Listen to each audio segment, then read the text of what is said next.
Now, they have a luxury lifestyle, but they work for it. Formula One racing drivers are having special training to cope with the conditions they're now having to face in the new Grand Prix venues. The F1 circuit now includes some of the hottest places in the world, like Bahrain and Malaysia. Imagine that on top of 200-mile-an-hour speeds and massive G-forces in the cockpit. Well, over to Alistair Bunkle. The Bahrain Desert, home to little other than camels, eagles, and more recently, Formula One.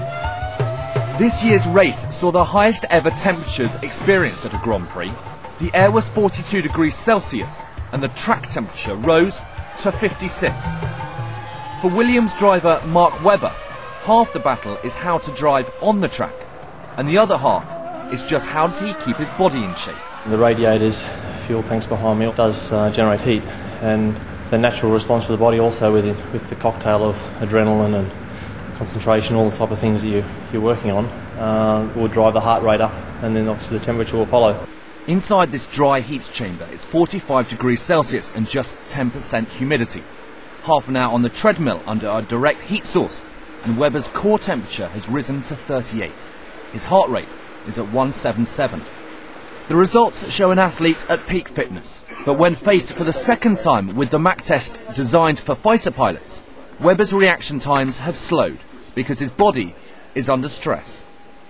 The control of heat, control of body temperature is absolutely vital. I mean, there's a very narrow range of acceptable core temperatures. The main way for a body to lose heat is through sweating, and then the sweat evaporates. But stuck in a racing car, in a racing suit, that just can't happen. Well, we've got 3 layers obviously in the suit, then some data gathering information there, but generally the suit, yeah, it's hot.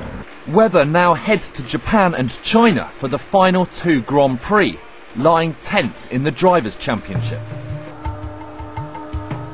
For the Wantage-based Williams team, it hasn't been a great season, but they've now sorted their dispute with Jenson Button and are looking for better things next year.